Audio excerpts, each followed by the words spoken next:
The number one thing women tell me is that, one, they don't feel like themselves anymore, and two, their ability to handle the things that they used to handle with less effort is requiring more effort from them. And the number one reason women come to me isn't the weight resistance, isn't the brain fog, isn't the hot flashes or the night sweats. It's the rage. Oh, the It's rage. the rage. Why is the rage there? What's happening there? Why is everybody so angry? I think there's a lot of reasons why we are pretty angry. Where do you want to start? Collectively, I think perimenopause is a reason. Yeah. Millions of women are navigating perimenopause without realizing they're in it. They're told their fatigue, their mood swings, and weight gain are just normal signs of aging. But what if that's not the truth? We were told that it was all in our heads for so long. True. You know, the reason why perimenopause is having a moment is that there is a collective outrage where women are like, you're telling me this entire time for a decade, give or take, that I'm experiencing these symptoms and you are writing it off as age or needing to exercise or anxiety more. or depression. Yeah, it's misdiagnosed. Yes. Like it's everything but these hormones, these whole body hormones fluctuating. My next guest is actually a friend who I'm so excited for you to meet. Dr. Mariza Snyder is a functional practitioner, women's health expert, and best-selling author of The Perimenopause Revolution. She's the host of the Energized podcast and a leading voice in hormone and metabolic health for women. Drawing from over 15 years of clinical experience, she helps women navigate perimenopause with confidence, clarity, and science-backed strategies that restore energy, balance hormones, and rebuild resilience. Her newest book reframes perimenopause as a pivotal opportunity for transformation, longevity, and empowerment. Please join me in welcoming Dr. Mariza to the show. Hi, everyone. It's Dr. Taz. Before we get into today's episode, I just want to pause and say thank you. Your messages, your shares, your stories are the reason we make Whole Plus. Every conversation here is about connecting the science, the intuition, and everyday life together so you can feel more like yourself again. If you haven't already, hit that subscribe or follow button. It helps us reach more people who need this. All right, let's begin. All right, this is exciting. We have done so much stuff together over, I don't know how many years, probably 8 years? 8 years, at close least, to a decade. Close to a decade. And this is the first time we're actually meeting face-to-face in person. So thank you for coming up here. Dr. Mariza, you and I have talked about all kinds of things. I think we've talked about essential oils. We've talked about hormones. We've talked about energy. But I think the central thing we keep coming back to, no matter what we're talking about or writing about, is women, right? And the state of women and the state of women's health, and then what we can pull and grab to keep women healthy. And you're on the show today because we love you. And we also are so excited for you. You have a brand new book out called The Perimenopause Revolution, right? Yes. Okay, there it is. There she is. And Isn't it's she out beautiful? today, Yeah. right? Yes, it was out this week. Out this so week. This is the week. This is the launch week. All right. So, this is a conversation. It's been interesting. I feel like it's slowly coming to the forefront, but I still feel like most of the noise kind of in the space when we're talking about women's health right now, at least, is focused on menopause. Yes. And we're kind of forgetting that there's this lead up, and I wrote about it in the Hormone Shift as well, that, there's this lead up to every hormonal phase of a woman's journey. And perimenopause deserves its own airspace, just like menopause has had its airspace. So what inspired you to write this book? And why do you think so many women hit perimenopause and just feel like, the rails are coming off? I love this question. Yeah. I was blindsided by perimenopause, even after 17 years of being in the clinical setting, and seeing women go through this transition of perimenopause and menopause midlife. Let's call it the messy middle. Yep. But I had my son at 41 years old. Okay. And like many women like today, many right? of us, Yes, yeah, like millions of women Yeah. today, which what a blessing that we can stand on the shoulders of our moms Right. who have, worked hard to get us the education and really just shift the narrative about what women have the capacity and capability to do. So Definitely. because of my mom, I was able to really expand my career and wait until I was in my 40s to have my son, Kingston. So 2 years of postpartum, give or take. I mean, my Right. period didn't even come back online Right. until almost 2 years into that So you're journey. like 43, Yeah, 43. 44, Yeah. 43-ish. Okay. And I had about a 5-month runway Okay. where I felt amazing. Like my sleep was finally good. I had good energy. My brain was firing on all cylinders. And I was moving my body in a really big way that felt good to me. Mm-hmm. And then I felt like kind of the ground started to shift underneath me. I started burning out after the workouts. I began to notice brain fog, and I was forgetting why I walked in a room.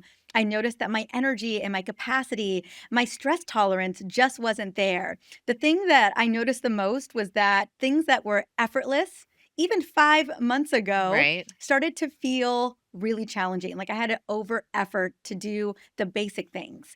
And my executive functioning just Gone. packed its bags, Gone.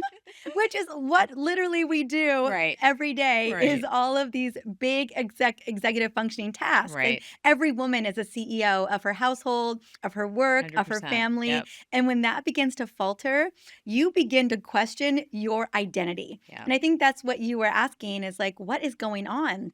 When all of the brain related changes begin to happen to us, whether it's the low stress tolerance or the inability to have the 100 tabs open and handle them the way that we used to, or even the sleep issues or the more intense rage and mood swings, we begin to wonder what is happening to ourselves, what's happening to our very identity. And we start to feel like we don't know ourselves anymore. And this is perimenopause for so many women. It's so interesting because I had a patient just yesterday and she was like, I literally, something just switched over the last 6 weeks. She goes, if I had come in here 6 weeks ago, I would have told you a different story. And it's literally like in the last 6 weeks, someone has just pulled the rug out from under me and she couldn't put her finger on any of it. And you're talking about kind of the same thing. Like Yeah. within 5 months, suddenly everything shifts and changes.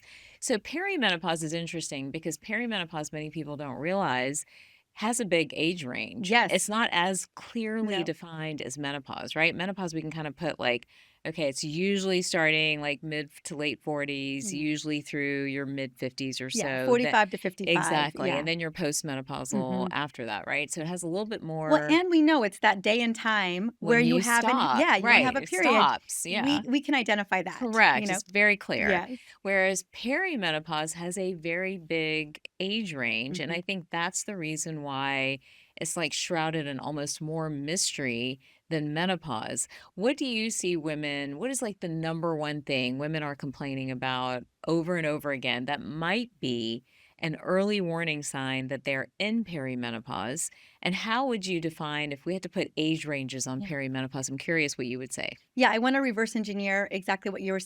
saying is that the average age of menopause is 51 years old, at least for women here in the States, and natural menopause is between 45 and 55 years old.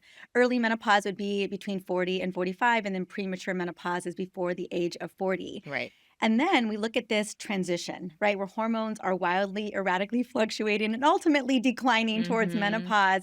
And that can be 4 to 10 plus years leading into menopause.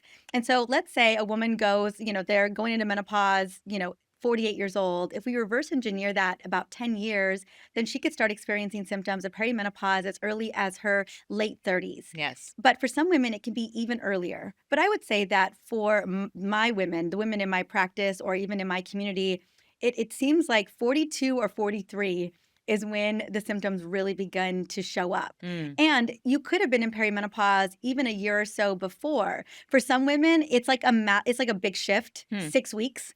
And for some women, it's more subtle. And I think I spoke to it a little bit earlier, even with my own symptoms, and hence why it was hard to pinpoint initially. I'm like, is this just burnout? Is it my thyroid? Is it me overworking? Is it Right. overworking out? I mean, I find that we even can gaslight ourselves a little Oh, bit. totally. Yeah, Yeah. because I remember growing up and my mom telling me, she's like, women suffer. That is what we do. It's normal. It's normal. Mhm. And listen, you just push through anyway. Mm, And that has been the narrative for so many women in my generation, in my mom's generation. And so when we start to notice these subtle symptoms, we're so quick to write them off. We're mm, so quick to write them off as, oh, this is motherhood, or I didn't sleep enough, or oh, I just have too many demands, too many spinning plates. And it often is a yes and. mm. Those things are happening, and hormones begin to start to decline and fluctuate. And so the number one thing women tell me is that one, they don't feel like themselves anymore. And two, their ability to handle the things that they used to handle with less effort is Right. requiring more effort from them. And the number one reason women come to me isn't the weight resistance, isn't the brain fog, isn't the hot flashes or the night sweats. It's the rage. Oh, the It's the rage. rage. Why is the rage there in your opinion? What's happening there? Why is everybody so angry? I think there's a lot of reasons why we are pretty Where do you angry. want to start? Collectively, I think perimenopause is a reason. Yeah, In the sense that we were told that it was all in our heads for so long. true. The reason Yeah. why perimenopause is having a moment is that there is a collective outrage where women are like, "You're telling me this entire time for a decade, give or take, that I'm experiencing these symptoms, and you are writing it off as age or needing to Or exercise more, anxiety your or anxiety, depression, yeah, it's right? misdiagnosed, Yes. like it's everything but these hormones, these whole body hormones fluctuating." I think the real reason why we're experiencing rage is we get to this point where we have capability, right? Women are so capable, but then we start to max on capacity. Mm, And there is this disconnect between what we're capable of and what we don't have, what we have bandwidth for. mhm. And as that begins to shift and we have less bandwidth, I feel like we can get frustrated, we can feel really irritable, but also there is this time in our lives during our reproductive years where we are often people pleasing, we're accommodating, we are saying yes to everyone, we're taking on those obligations. And when we get into perimenopause and we don't have bandwidth for all of the things that we had said yes to or the beliefs that we're holding on to, as that begins to shift, I think we start to realize, like, we start to feel that frustration, we start to feel that rage. And also hormones are declining, right? Right. We know that Right. progesterone is declining in Right. the luteal phase of our cycle. And that's when I was feeling rage, Right. was like day 23, Yep. like clockwork. Yep. Day 21. Yes. Exactly. My progesterone was declining, or she just didn't show up to the party. Right. And I would just kind of hit my edge. Yeah. It's interesting as you were talking. I'm like, I wonder, and I'm sure there's no scientific basis to this whatsoever, but I wonder if we are like biologically programmed to be yes people while we are in that reproductive time frame so that we aren't making too many enemies. You know what I mean? Like we're sort of like creating community Community. and Yeah. kind of buffering ourselves because we are about to have children or in the throes of raising children, young children. And then as we get further away from that, it's like, wait a minute, why am I putting up with that exactly? Why did I say yes to that? I wonder if there's a biological reason for some of that, you We're know? looking into that. Yeah. There's some scientists are that are saying that estrogen is that accommodation hormone. Mm, And again, we don't have a lot of research on the brain and on our hormones 100% yet, and I think that's going to shift in the next couple of decades. But when estrogen, being the master CEO of the brain, being that accommodation hormone that is throughout the entire cycle, she's there the entire time except for those few days during our menstruation, right. which mind you is when we're the least accommodating is in Right. our cycle is during that time. Right. But as estrogen begins to decline, and progesterone as well, yeah, I think we become less accommodating. We are set our boundaries. We become more discerning. And we start to realize that, especially with the symptoms that we're dealing with, that if we don't begin to prioritize ourselves, despite what the world has told us to do, which is to prioritize everyone and everything else, Mm. that our health trajectory is probably not going to be great. That's so true. Well, one of the things I know you've said and many have said is that perimenopause is almost like a second puberty. Why do we call it a second puberty? I love this question Mhm. as well. So we think about those hormone shifts. I Right? mean, I feel like everyone needs to go and grab your book We should as put them well. together. How's Yeah, that? Package exactly. deal. So, We know that we go through three major hormone shifts. And I'd even argue, gosh, every cycle I feel like is a major hormone shift. hmm But hmm puberty, if pregnancy and postpartum, and then our second puberty, which is perimenopause. And each of these big hormone shifts are neuroendocrine transitions. And as a result, our brain and our body are massively reorganizing to accommodate to that next level. Right. And so, in a lot of ways, perimenopause is an upgrade. It doesn't feel like an upgrade yet. But I promise that when we get to the other side and our brain is upgrading in so many ways, that we're going to be so grateful. However, in that time of perimenopause, it is a window of vulnerability, but also a window of opportunity, particularly a window of metabolic opportunity. Hmm. As the brain is reconstructing and remodeling. And think of it as this way, when we have the master CEO, estrogen, right? She's coming online in puberty. So are our other hormones. Now we are the reverse. She's coming offline into perimenopause and menopause. And this master CEO has been showing up to work from 9 a.m. to 6 p.m. every day for 30 something years, give or take.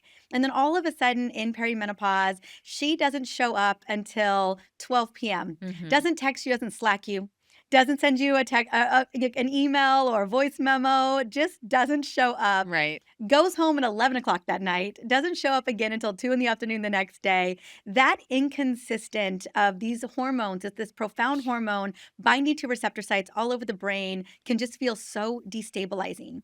But as the brain is reorganizing, it can be equally a very transformative experience, especially with the right tools and the right support. And that's what I love about this book, The Perimenopause Revolution, is giving you the roadmap through and a pathway forward so that you are stepping into the most powerful chapter of your life. So do you think in these hormone transitions that the brain is really the starting point? Like we need to be thinking about the brain before we're even thinking about so many other determinants because it's the mood component, the cognitive component that women are catching first. Has that been your experience? That has been my experience. 80% of women, I think it's way more than Yeah. that. I think it's all of us Yeah. that Yeah. go in through this inevitability are going to have brain related symptoms, Hmm. from sleep issues to hot flashes and night sweats to lack of word recall, cognitive changes, mental energy, the mood swings, like you talked about, Mm-hmm. anxiety, depression, rage, irritability, low stress tolerance. I mean, this rocks us at our core Yeah.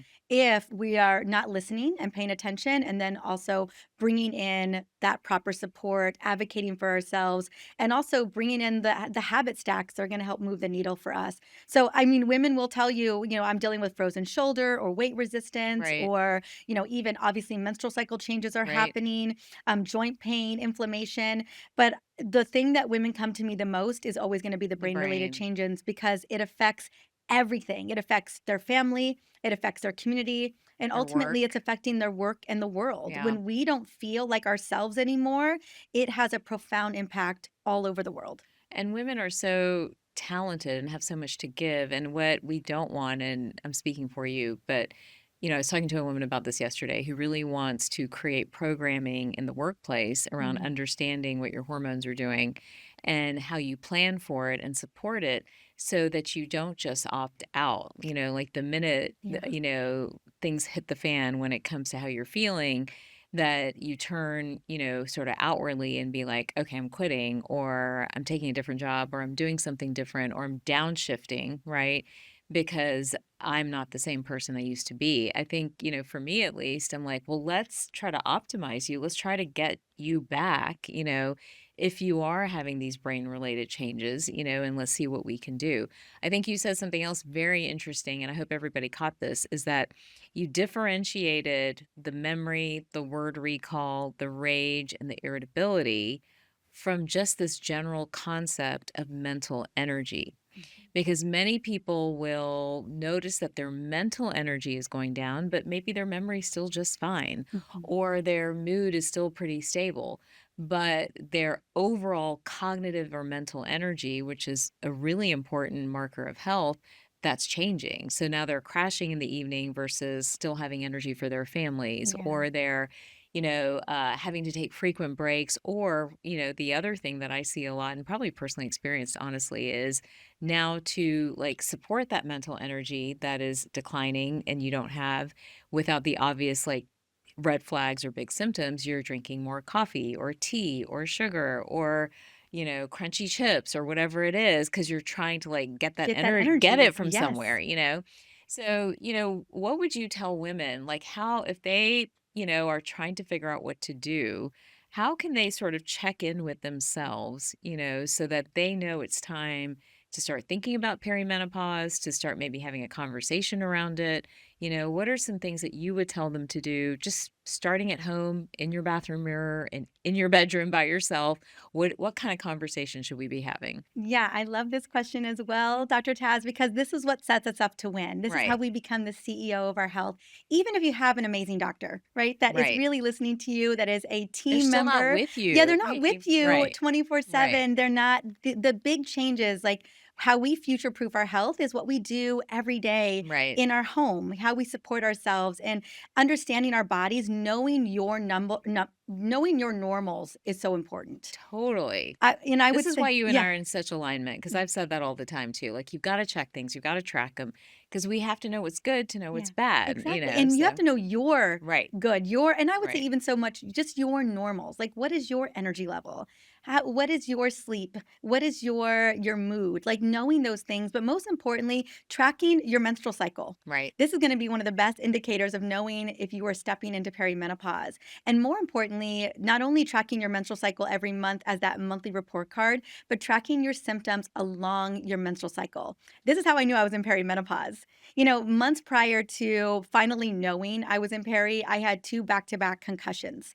And I remember, going through a massive 90-day concussion protocol to get on the other side. Mm, And then a couple months later, I started experiencing rage on day 22. mm, And the first time I thought, maybe this is still my concussion. Like maybe because I know people can have rage symptoms due right. to getting hit in Due the head. to a Yeah. concussion, yep. Month 2, day 22, rage. Month 3, day 22, rage, Rage, and I was okay. like, perimenopause. Yep, And that's definitely. how I knew, and the thing about peri and I hear this from women all the time. I had a patient, Angela, just coming to me, and she said, I noticed the mood swings around, late luteal phase, I would say day 22, day 23, for 3 months, and then it kind of phased out a little bit, and then it came back, and so it can be a moving target, but I will say those cyclical changes, particularly in the beginning, can really help pinpoint if this is early perimenopause or not. Because so often our menstrual cycle is still pretty normal. Yeah, your menstrual cycle, I think, is a vital sign and something that needs to be tracked, just like your heart rate, pulse, blood pressure, all these other numbers. And, when that menstrual cycle starts to shift and change, that can be the earliest indicator to women that something is different. Something's different. Yeah. Would you say that the primary conversation around perimenopause is around luteal phase shifting Yes. and by that, guys, we mean like progesterone levels going down? Is that the primary hormone that we are dealing with in the luteal phase in your experience? For most women, absolutely. We step into those late reproductive years, and Mhm. some of those cycles are going to be anovulatory cycles, meaning we're not ovulating on the back end, or that ovulation just isn't as robust as it used to be. And as a result, that corpus luteum that's supposed to crank out that progesterone Right. on the back end in the luteal phase just isn't as robust as it used to be. And so we don't have that big progesterone boost that we would expect in that first part of the cycle around day 19, day 20, give or take. And I would even say as we move through peri, that I always joke that everyone loves day 11 us or day Mhm. 12 us, where we Mhm. are flush with estrogen. Estrogen's on its way up. She's Is it? like really, really at its height. And we feel sensual, we feel alive. This is when we want to do the big go out and Yep. hang out with friends, and Right. everyone's loving us, right? In that energy. And then as we move through peri, that peak isn't peaking as Mhm. as well as she used to. So you may even notice as you move through perimenopause that even the follicular phase begins to not feel so shiny. You start to notice you're like, huh, where's that early estradiol boost on like day 5? Like she's kind of not showing up the way that she Right. used to. And so Right. that's why I think it's so important to be looking at the entire cycle. Initially, it'll be the luteal phase. PMS symptoms, instead of 2 to 3 days, now they're 4 to 5 to 6 days. Mhm. It starts to Mhm. elongate, right? All of a sudden, you're like, is this whole entire phase PMS? Right. And all of a sudden, sleep issues are happening in the luteal phase, but you're okay in the follicular phase. And that's why I think it's so important to track those symptoms along your cycle because you'll notice, one part of your cycle still doing amazing. Right. Second part of the cycle, not feeling so hot. And Right. so I think that gives us a lot of information. Also, I'm a big fan of bioobservability, What particularly is for us as women. bioobservability? Loop Did you just make straps. that No, for no. I'm just kidding. I'm teasing you. I'm teasing. Bioobservability. All right. Got it. Meaning All right. we're observing our Right. biology, right? Okay. And so Yes. whether it's on a Whoop strap or Uh-huh. it's an Oura Yeah. ring I love or my aura. yeah, Yeah. or a Yeah. continuous glucose monitor where you're looking at Yes. your blood sugar, Yeah. this type of information in real time can give us so much Right. data on ourselves. And when I wake up and my HRV, my heart rate variability Mm, tanked from the day before, right. I'm going to be like, okay, today is not the day where I'm going to go do a hit workout. Right. I'm going to choose walking or I'm going to choose yoga. Like I'm going to really, connect. And I think it's important that we do a body scan. I was brought up, told again, we suffer, don't really pay attention to your body, just plow through. And so I kind of felt like a bit of a cake pop Right. where like everything was here and I just ignored the rest of it. And I think Mhm. a lot of us are that way where even if we have symptoms, we're kind of like, well, but have you seen my to-do list today? Yeah. Have you seen all the spinning plates? And so it's so easy to ignore. But my recommendation is if you are more attuned to yourself, to do a body scan every morning and just check in with, how does my body feel? And if you feel like, that is something that's not intuitive for you, having this type of data like a Whoop or a Mhm. Fitbit or a Garmin or whatever technology you want to use, that could tell you what's going on as well. I will tell you that my Whoop rarely gaslights me. It's pretty spot on, Accurate. pretty What does accurate. it tell you? What have you learned from your Whoop? I didn't look this morning. I was up. Okay. I'm pretty sure, there's Yeah. some days where you got like 5 hours of sleep Oh, and you're yeah. like, Oh, yeah. I don't need to look. I I don't don't want to need you look. today. So, yeah. But there'll be days where I have really amazing HRV. And because of that, I'll push and Mhm. maybe I'll accidentally over push. So the next morning I'll wake up and I'm like, oh, well, it looks like I Right. pushed a little too hard. And so it's looking at HRV, resting heart rate. I will see both of those go up during times of stress and just pushing too hard. Yeah. It'll give me a body score. And also, what I love about Whoop in particular is that it looks at your stress in real time. It also looks at your sleep. So Mm. it'll just be really honest about what's going What's on with going your on with sleep. you? So Yes. that's a great accountability Yeah. system, and that's honestly a way of, like, talking to yourself through a data standpoint, and people get really academic about these tools, but I always remind them these are trends and patterns. Yeah. You're just trying to look for the changes. Whichever Exactly. device you pick, you're just trying to look for the changes day to day. It's not gonna be, like, down No. to the And it number, validates what so you're feeling. And totally. that's what I think can be helpful. And then the other piece is looking at your biomarkers. Right. And if your doctor isn't willing to run those, or you're having a hard time getting a lab draw from your primary doctor, Right. there's a lot of different places where we can go direct to consumer. Totally. Yeah, and Yeah. get those labs. A lot of the silent shifts that happen in perimenopause are the scariest shifts. We're talking about creeping blood pressure or Mm. creeping Mhm. lipids, Mhm. fasting insulin, moving into insulin Fatty resistance, liver. fatty liver. So, Right. looking at those liver enzymes. And if we can catch that early, if we can start to see those numbers creep. And so I tell women, if we can start a timeline of your biomarkers in your 30s, oh, even better still, so that I can look. Your fasting insulin was a 3. It was a 3, 3, 3, and Right. now it's a 6. Okay, Right. so what happened at 44 years old where Right. it bumped up? And you're telling me, Dr. Snyder, I haven't done anything Right. in terms of what I'm eating and what I'm doing in terms of exercise, but labs are beginning to move out of range. And so that would be a potential indicator for perimenopause as well. Absolutely. I want to get back to HRV because I think that's a really interesting number to track and watch. HRV, again, guys, is heart rate variability. It's sort of monitoring your stress adaptation ability, your stress response. It's tied to cortisol, is often Yes. what I've Yes. said. And I don't know where your HRV hangs out. Do you want Mine, me to where, share? I mean, ideally, the higher the better. There's somebody in this room whose HRV is super low, but I don't know where yours is. I have Where's no your? problem. Yeah. I have full disclosure. I always love to be honest about where I stand. Yeah. So the highest I have ever seen my heart rate variability in the Right. last 3 years is 52. 52. So the highest I've ever seen is probably about 56, is about as high. And I've noticed, so this goes back to habits and maybe just constitutional energy, some of these ideas from Eastern systems of medicine. But I've noticed that even in my most stressful moments, I rarely go below about 35 or so. I don't know if you've dropped below that. I have. You I have. have. And what has triggered that? I How would low say have you gone and what has triggered it? I've seen it as low as like 29, You have. 27. Okay. Yes. So the reason I'm bringing this up is because HRV, in my observation with myself, and just in talking to others, is very tied to progesterone. Hmm. And what I'm noticing over and over again is while it's a hallmark of cortisol and what cortisol is doing in our bodies, there's that whole idea of cortisol steal where the more your cortisol's off, it crashes your progesterone more rapidly. So that's why this whole conversation around perimenopause, while we talk about it as like 38 to, 48 or whatever age range we want, I think with the stress that even our like children and teenagers and young women are going through today, I feel like they're pushing that age range Sooner. downward, Yeah. like where it's actually women in their early to mid 30s having this issue with progesterone and cortisol.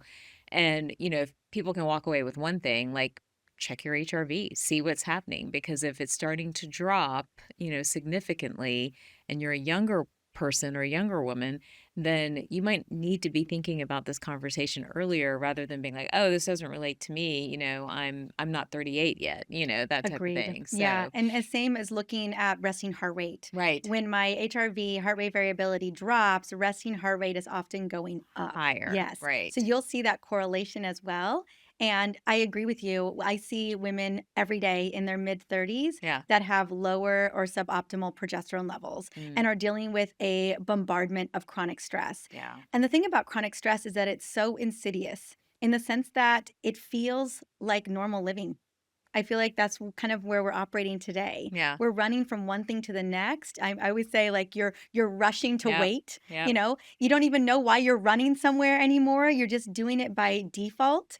I was interviewing Dr. Sarah Reardon the other day, Oh, and we were yeah. talking about how Yeah. we push P Right. because gosh forbid Oh, we I not do be that all the efficient. I know time. it is I do that because all the time. I always tell. I remember you said even up to about a year ago before I learned this, if I was in a bathroom line like at a restaurant, and I would tell the woman behind me, I'm like, it's your lucky day Mm. because I'm gonna be in and out of here faster than any guy you've Right. seen. Like Oh, I used I'm to be so proud of fast. it. I was like, Yeah.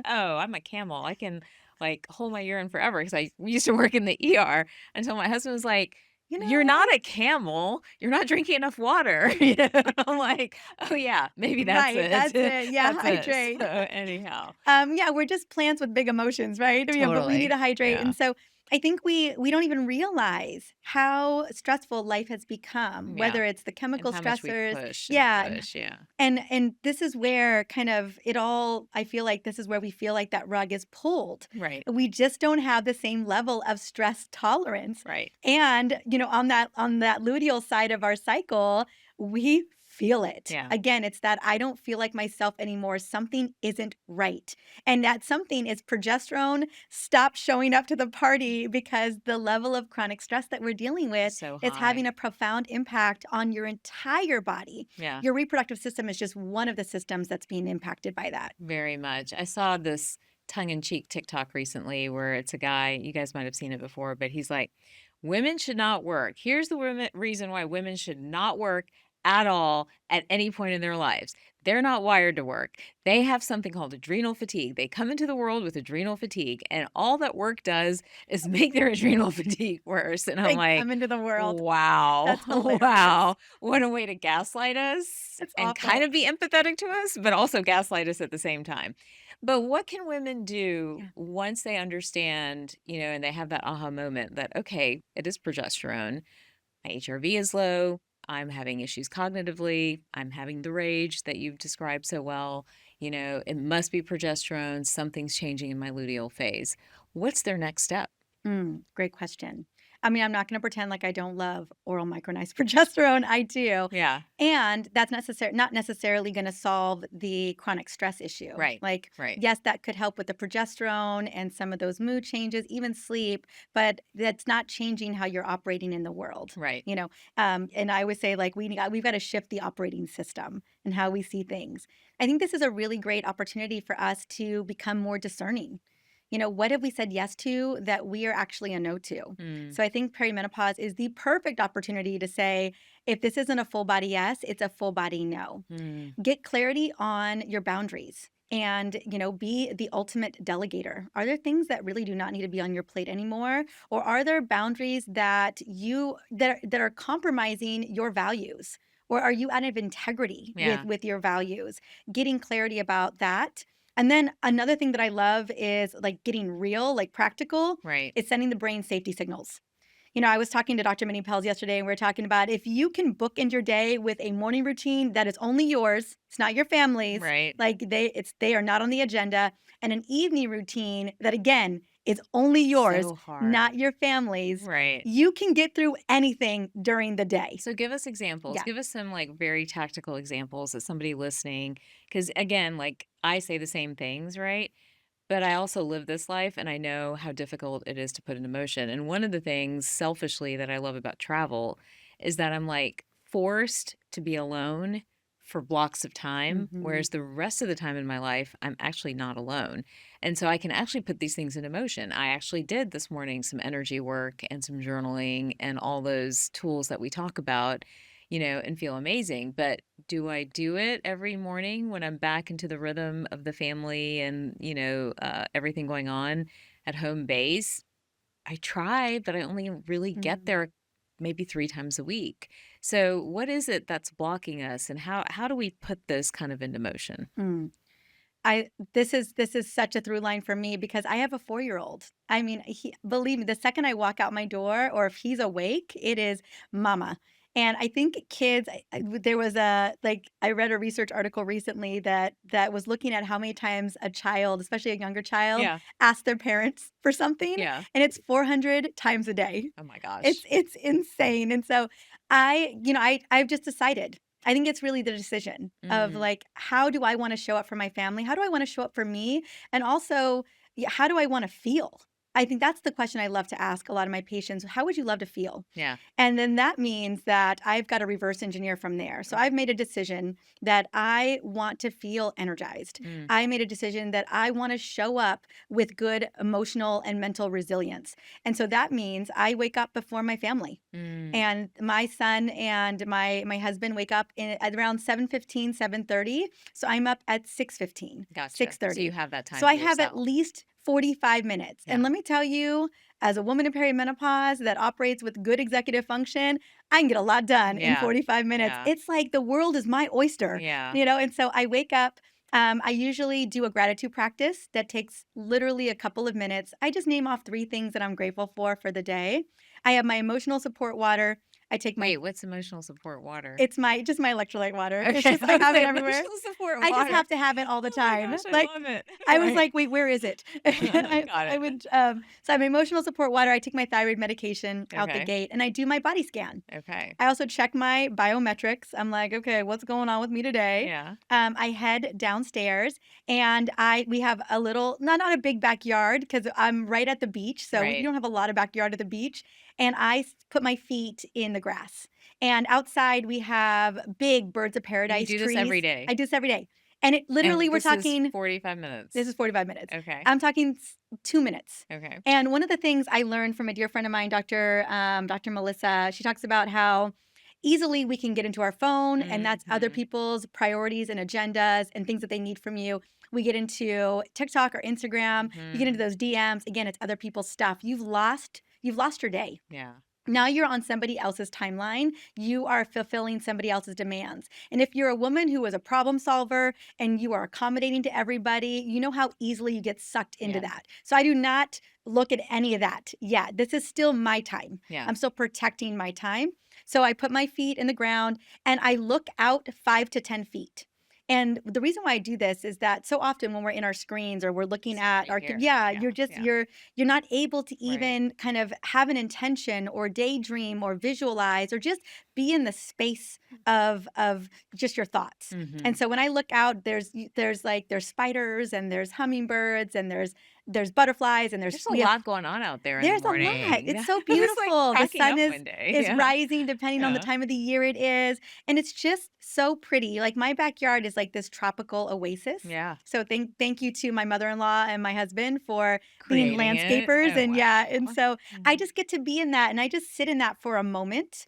Let this I don't I'm not usually like I don't stay out there long enough probably to get enough sunlight on my eyes, to be Yeah. honest. Yeah. And then I go into the kitchen, I make my coffee with cinnamon. I'm sucking down my emotional support water. And then I sit with, usually I'm listening to a book or journaling, just kind of, and then I do some movement, a Mm. little bit of movement. And in that 45 minutes, I just center in on what are my biggest rocks for the day and what is the intention that I want. And this happens most weekends, most weekdays, where I at least have 40 minutes to 30 minutes just to myself. Do you think all of us should be getting I mean, I know I get up, I like to get up early and try to find that time for myself too, but do you think should we just tell women just get up before your family? Get up before your Just family. get up Just before your family. it's going to protect your peace. Yeah. It's going to protect your emotional and mental resilience. Yeah. It's going to allow you to, it's buffer. Yeah. We're talking about we need buffer. Yeah. If you're about to hit the ground running once the family's awake, like making lunches, I don't know where everyone is at in their mom journey, but like everyone's got demands. Right. And the house is screaming at you. I mean, Right. let's be honest, it just is. Right. And then you get into work, and then you just go from work straight into mom mode Right. or It doesn't household mode stop. again. It Right. doesn't stop. And so I don't know how we function without these moments, without these bookends. So the same thing with my nighttime routine. Mm-hmm. So my son is asleep like by 8 o'clock at the Mhm. latest, and I have 45 minutes max to just do stuff Mhm. before I go into the nighttime routine. And I always say you have to protect your sleep like it is a sacred act. Mm. Or if you're like a businesswoman like us, like it's $1 million meeting.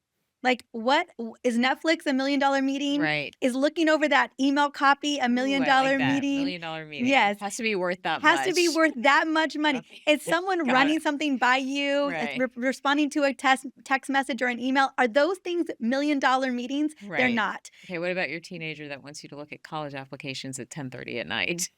Yeah, I mean, That might be a that could million. be a That's $1 million kind of a meeting. $1 It million depends on meeting. how Okay, often that's got it. happening, Right. Yeah. exactly. I mean, Right. Kingston is $1 million. If my son Right. is sick Yeah. or he wakes up in the middle of the night, I'm going to go and check in on Right. him. But otherwise, I am downstairs. I'm taking my supplements. I have my little supplement stack. I've got my sleepy tea. It's like a holy basil tea that's got yummy adaptogens in it that just tastes so good. Right. And it's that ritual in the kitchen. I get my emotional support water. That is coming with me everywhere. Everywhere you go. Okay. And then once I go up the stairs into my room, I'm sleep divorced. I'll just be honest. Okay. Okay. Okay. Once that door shuts, you do not get to So come wait, in. why did you do a sleep divorce? We one with my head concussions back in 2023. We were still co-sleeping with my son, and my husband volunteered to keep doing it. So my Okay. husband co-sleeps with Kingston in Okay. Kingston's room, and I get our room to myself. And you have a deep night's sleep. Yes, and Okay. so I have I do the beauty routine. I brush Mhm. my teeth. I've already taken my supplements. I have my tea, and I'm usually reading a good fiction book. Wow. I'm really blessed that I'm not having sleep issues yet. Yeah. I'm holding the vision. I'm just not going to have them. So we'll see. I've got my progesterone just in case. Mhm. And I read. So I go to bed at the same time every night. I wake up pretty much at the same time every morning, unless I'm traveling. That gets a little messed up. But I lights are off by 10.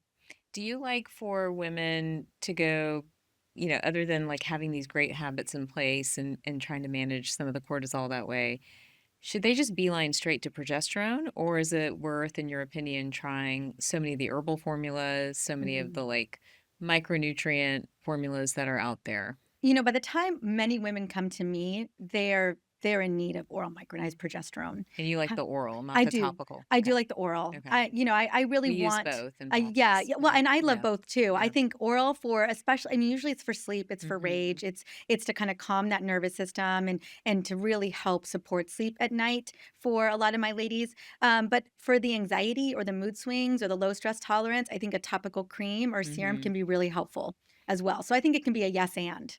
I say women deserve all the Whatever tools works. in the That's toolbox. so true. It's Yes. and I find patients that do this, and I'm sure you do too. It's like they'll overthink a decision or over question a decision. Mm, But at the end of the day, you're not meant to suffer no. through perimenopause, No. through any of it, right? Yeah. So if something is not working, move on to the next Move on. option. The Yeah. toolbox is pretty big. Yeah. As you've mentioned, from these lifestyle habits to, even how you care for yourself, to visions, to body scanning, to then hormones, the toolbox is big, It's big, and and you you just need deserve. to do Yeah. something and just keep moving through it Yeah. rather than getting stuck and being like, oh, I'm not going to do that, or oh, I'm not going to do this. Just find what works. Exactly. I think women, we've settled for the least of things or the leftovers, and we deserve the best of everything. Right. I am a full body yes to the best of all of it. I want you to have a buffet of options that you get to choose from that work for you. And I think, again, the lifestyle medicine is always going to be the foundation, Right. particularly around cellular energy and really good mental energy. Right. But then all the adaptogenic herbs, whatever's working, like for me, holy basil is Love a holy fan basil. favorite. I love rhodiola as well to kind of boost me. I love schisandra. So I Mm-hmm. think a lot of these adaptogens can be really helpful. But by the time, some of the herbal remedies, like let's, for example, whether it's chasteberry, Right. in Use the that luteal too. phase, and Yeah. that can be really helpful, especially in our late reproductive Yep. time, or even during the reproductive years. But by the time a woman's like 44, 45, and her sleep is bad, she's coming to me with rage, mood swings. I mean, do I need to test, not guess, to know that she probably needs a little bit of progesterone support? I think it can be very worthwhile to be looking at labs at all times, but I'm never going to tell a woman, you know what, we need to look at your labs first before I give you some support. Right. Yeah. Right. That's so true. So I think again, and one of the things that I've observed is that we can boost progesterone through some of these other Hmm. ways and even some of the other herbs. Diet is a big one, Diet. like getting the right Absolutely. fats and all that other stuff in. It's just slow. Yes. It's a So process. if you are in the throes of it, be open to taking a little bit of progesterone while you work through some of these holistic plans to get your hormone levels back on track because it does all work together. But many people are either like camping out like all pharmaceutical or all holistic and not understanding that there's a way to kind of do both. I want to turn to another issue that women in perimenopause often deal with. And some of these issues are interconnected, I know, but there is a shift in metabolism. Can you talk about that for a second? Yes. This is one of the biggest reasons why women come to Yeah. me as well, right? It's Right. the weight The weight resistance. resistance, right. And I'm So, so over the kind of the bro science or the bro narrative that women are just lazy, or mhm. it's like we are supposed to be blaming ourselves during this time, when it's very clear, and the research is beginning to back this up, that perimenopause is a metabolic inflection point. Mm, It's a metabolic storm for so many women. By the time women are 45 years old, a majority are going to be more obese or overweight than men. mm. This is the Wow. reality that we're facing. And this isn't because all of a sudden at 45 you stopped working out and eating the way that you did in Right. your 30s. Right. This has to do with hormones. As estrogen begins to decline, and again, it's not doing so in a linear fashion, in a very kind of chill way. Yeah, it's not subtle, it is Stealth fashion. erratic. Yeah. And it's that erratic nature that's really driving a lot of this. And so we're losing muscle, we're losing bone, we're seeing body composition changes, but we're laying down fat. Mm, Except that we're not laying down fat on the hips, butts, and thigh per se. We're laying down fat in the belly area. We're laying down visceral belly fat, right. which becomes inflammatory in its own right, which is a driver of insulin resistance. We also know that insulin is very sensitive to estrogen, and Hmm. as estrogen is declining, we're becoming more insulin resistant. And many of us heading into perimenopause probably have some subtle levels of insulin resistance beginning to develop. But then as we lose these hormones, we lose that protective armor. So whatever was kind of keeping everything together in terms of our metabolic health and our body composition changes begins to just falter. And we start to see that significant rise in body fat percentage and loss in lean muscle.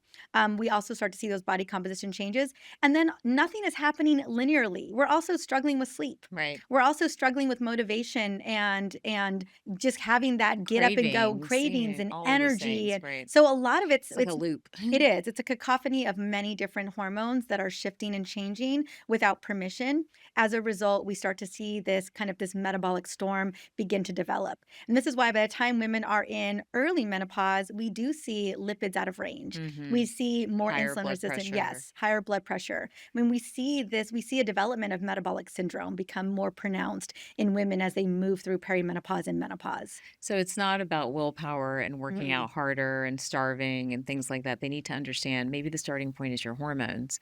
Are you an advocate for women in perimenopause starting on some estrogen? I am. You are. Tell I me how am. you like how you like that because we have to be careful with We estrogen, do. right? And progesterone is kind of a little bit of a no-brainer, but how do you like women in perimenopause that are still cycling? What is the best way for them to be on estrogen without creating a situation of estrogen dominance or estrogen overload? Yeah, I love this question because again, usually in early peri, we do see estrogen still being Right. on It's the still higher there. level. Right. Yeah. Yeah. And I think, that's why progesterone, again, both FDA approved for efficacy and safety, progesterone being pretty darn safe across the board, Yeah. a great place to start, especially with the brain related symptoms.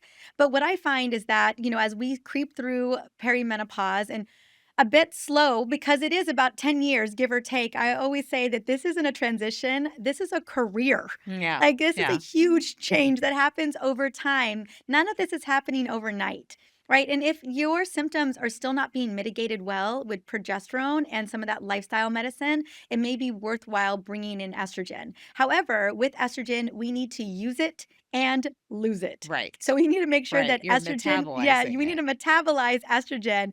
You can't just slap estrogen on the body and expect it to just be metabolized and do what it's supposed to do.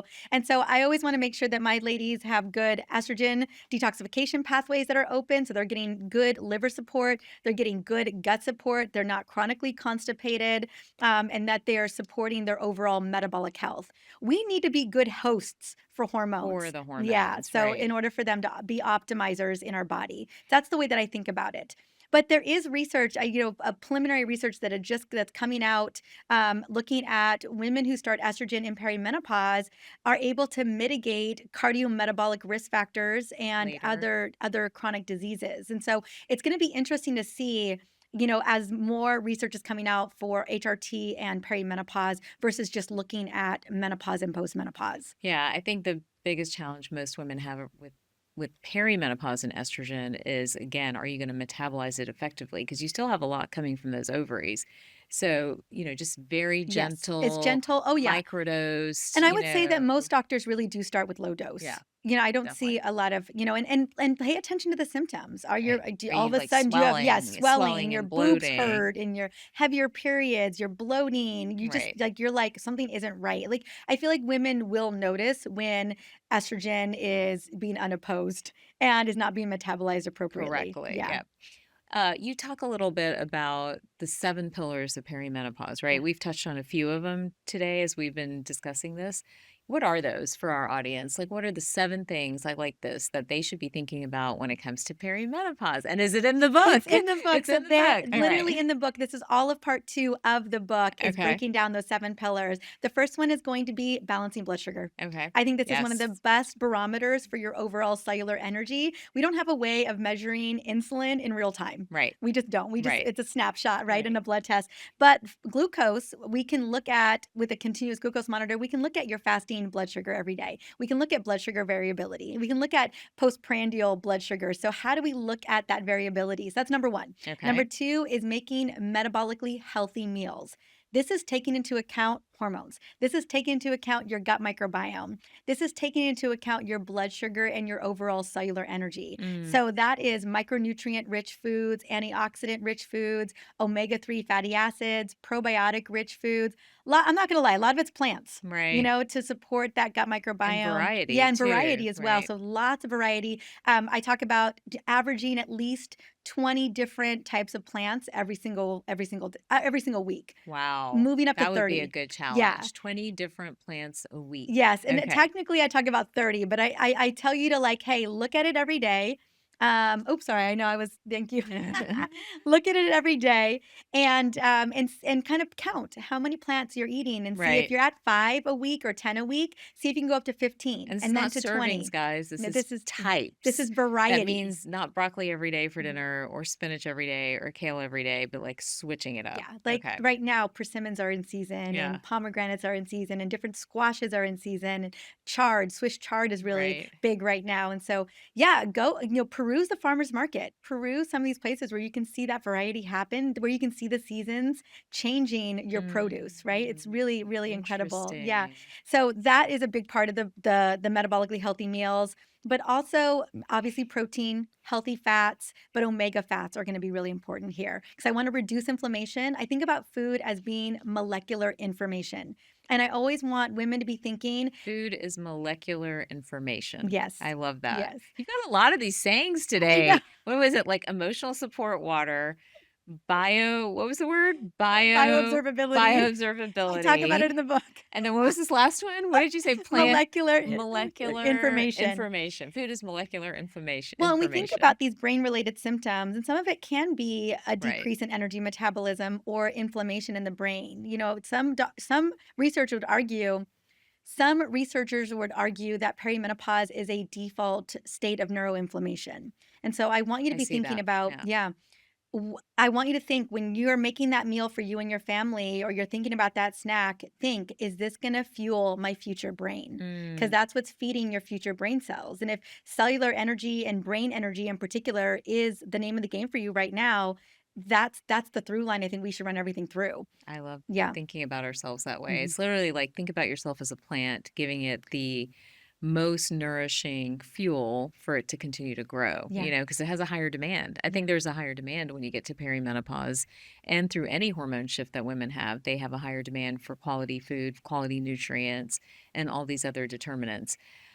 I want to touch on one last thing. I know Yes. we're running into I time here, know. but I want to touch on one last thing because I do think it's pretty important. So, what is the role of sisterhood and Mm. community as we move into perimenopause? Because in some ways, women actually have become more isolated as they move into that phase, right? Because when the kids are young and you have young children, You got the there's like an preschool group, instant you got community, yes, right? But as absolutely. they get a little bit more independent and older, I feel like for a lot of women, their community, unless they're very conscious and deliberate about it, starts to fall apart. So tell us a little bit about that. Yeah, this is one of the pillars. Okay, Outside of the sisterhood is a nutrition, pillar. yeah, it Okay, is a got it. big All pillar. right. When we look at the number one predictor of a healthy life of like, and I'm not looking to live a long time. Right, I just want the time that I'm here to be so quality. right. And I want to be doing the things that I love with the people that I love. Yeah, Like that is my full intention is that I want to connect with the women that support me, that feel safe, that feel amazing.